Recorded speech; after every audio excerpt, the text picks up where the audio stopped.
Hi everyone. നമ്മൾ ചിന്തിക്കുന്നത് പുറപ്പാട് 30-ാം അധ്യായമാണ്, എക്സോഡസ് ചാപ്റ്റർ 30. അവിടെ ദൈവം സുഗന്ധവർഗ്ഗം കത്തിക്കുന്നതിനെ പറ്റി ദൈവം അവർക്ക് കുറച്ച് ഇൻസ്ട്രക്ഷൻസ് കൊടുക്കുകയാണ്. അതുപോലെ തന്നെ അനോയിന്റ് ചെയ്യാൻ, അഭിഷേകം ചെയ്യാൻ ഉപയോഗിക്കുന്ന തൈലത്തെ പറ്റി അവിടെ പറയുന്നുണ്ട്. അപ്പോൾ ദൈവം ഈ സുഗന്ധവർഗ്ഗം അർപ്പിക്കുന്നതിനെ പറ്റി വരുമ്പോൾ അവിടെ ദൈവം അവരോട് പറയുന്ന കാര്യമാണ്, നിങ്ങൾക്ക് ഇഷ്ടമുള്ളത് നിങ്ങൾക്ക് അവിടെ അർപ്പിക്കാൻ സാധിക്കുകയില്ല. അവിടെ ദൈവം പറയുന്ന കാര്യങ്ങൾ മാത്രമേ അത് അർപ്പിക്കുവാനായിട്ട് അവർക്ക് അതിനുള്ള ഇൻസ്ട്രക്ഷനാണ് ദൈവം കൊടുക്കുന്നത്.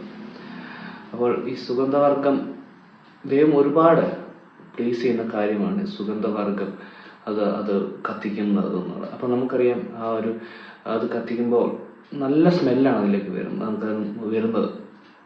അതിൻ്റെ ഫാറ്റും മൃഗത്തിൻ്റെ ഫാറ്റൊക്കെ ബേൺ ചെയ്യുമ്പോൾ നല്ലൊരു സ്മെല്ലാണ് അവിടെ വരുന്നത്. അപ്പോൾ ദൈവം അതിൽ പ്ലേസ് ചെയ്യുന്നുണ്ട്. അപ്പോൾ അതുപോലെ തന്നെ ഇവിടെ പറയുകയാണ്, ആ സുഗന്ധവർഗ്ഗം കത്തിക്കുമ്പോൾ അത് സൗരഭ്യ വാസനയായിട്ട് മാറുന്നത് ദൈവത്തിൽ ഒരുപാട് പ്ലേസ് ചെയ്യുന്ന ഒരു കാര്യമാണെന്ന് നമുക്കവിടെ മനസ്സിലാക്കാൻ സാധിക്കും. അപ്പോൾ ദൈവം പറയുന്നത്, അതുകൊണ്ട് നിങ്ങൾ എന്തെങ്കിലും ഒരു കാര്യം തട്ടിക്കൂട്ടി നിങ്ങൾ അത് ചെയ്യുകയല്ല വേണ്ടത്. പകരം ഞാൻ പറയുന്നത്, ദൈവം പറഞ്ഞിരിക്കുന്ന കാര്യം അത് മാത്രം ആ കാര്യത്തിൽ ചെയ്യുക എന്നാണ് പറയുന്നത്. അതുപോലെ തന്നെ ഈ സുഗന്ധവർഗ്ഗം വെച്ചിരിക്കുന്ന സ്ഥലം നോക്കുവാണെങ്കിൽ പരിശുദ്ധ സ്ഥലത്തിലേക്കാണ് അത് വെച്ചിരിക്കുന്നത്. അതിൻ്റെ ഉള്ള ഓൾട്ടർ പണിതിരിക്കുന്നത് യാഗപീഠം ഈ പരിശുദ്ധമായിട്ടുള്ള സ്ഥലത്താണ്. അതിപരിശുദ്ധ സ്ഥലവും ഈ പരിശുദ്ധ സ്ഥലവും തമ്മിൽ വേർതിരിക്കുന്ന ആ തിരശ്ശീലയ്ക്ക് അല്ലെങ്കിൽ മറയ്ക്ക്, ആ വെയിലിന് തൊട്ട് മുമ്പായിട്ടാണ് ഈ ഓൾട്ടർ വെച്ചിരിക്കുന്നത് എന്ന് നമുക്കവിടെ കാണാൻ സാധിക്കുന്നുണ്ട്. പിന്നീട് ദൈവം അവിടെ പറയുന്നത്, അഭിഷേകം ചെയ്യാൻ ഉപയോഗിക്കുന്ന എണ്ണയെപ്പറ്റി, ആ തൈലത്തെ പറ്റിയാണ് പറയുന്നത്.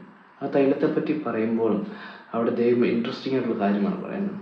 അത് മറ്റൊന്നുമല്ല, നിങ്ങൾ തൈലങ്ങൾ എന്തുകൊണ്ട് ഉണ്ടാക്കണം എന്നുള്ളതെല്ലാം കൃത്യമായിട്ട് വിവരം പറഞ്ഞതിന് ശേഷം ദൈവം പറയുന്നുണ്ട്, ഇതുപോലെ മറ്റൊരു തൈലം ഉണ്ടാക്കുവാൻ പാടില്ല എന്നുള്ള കമാൻഡ്മെന്റ് പറയുന്നുണ്ട്. കാരണം അത് ഉണ്ടാക്കി കഴിയുമ്പോൾ നല്ല തൈലമാണ്, നല്ല സ്മെല്ലുള്ള തൈലമാണ്. അപ്പോൾ എല്ലാവർക്കും ഒരു ടെൻഡൻസി വരും ഇതുപോലൊന്നും ഉണ്ടാക്കുവാനായിട്ടും അവരുടെ ശരീരത്തിൽ ഇടുവാനായിട്ടും. അപ്പോൾ എല്ലാവരും അവരെ കാണുമ്പോൾ അവരുടെ സ്മെല്ല്, അതിൻ്റെ ഓയിലിൻ്റെ സ്മെല്ല് വരുമ്പോൾ എല്ലാവരും ആളെ ശ്രദ്ധിക്കും, ആളെ ചോദിക്കും എന്താണ് എന്നൊക്കെ ചോദിക്കും. അപ്പം ആ ഒരു അറ്റൻഷൻ ആ വ്യക്തിയിലേക്ക് മാറും. അപ്പോൾ അങ്ങനെ സംഭവിക്കാതിരിക്കാൻ ദൈവം പറയുന്ന ഒരു കാര്യമാണ്, ഈ തൈലം അത് യൂണീക്കാണ്, അദ്ദേഹത്തിൻ്റെ മാത്രമാണ്, അത് അതിന് മാത്രമേ ഉണ്ടാക്കാവൂ. അത് നിങ്ങൾ പേഴ്സണൽ കാര്യത്തിനായിട്ട് ഉണ്ടാക്കരുത് എന്ന് ദൈവം അവിടെ പറയുന്നുണ്ട്. അപ്പോൾ ദൈവം മനസ്സിലാക്കുന്ന കാര്യം എന്നുള്ളത്, ദൈവം ആഗ്രഹിക്കുന്നത് നമ്മുടെ ജീവിതത്തിൽ ദൈവം പല പ്രവൃത്തികളും ചെയ്യും, പല കാര്യങ്ങളും ചെയ്യും.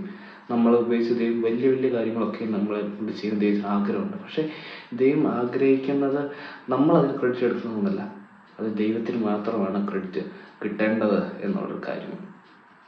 അപ്പോൾ ദൈവം നമുക്ക് തരുന്ന ഗിഫ്റ്റ് ആയിക്കോട്ടെ, ദൈവം നമുക്ക് പല ടൈപ്പ് ഗിഫ്റ്റ്, പല കഴിവുകൾ ദൈവം നമുക്ക് തരാറുണ്ട്.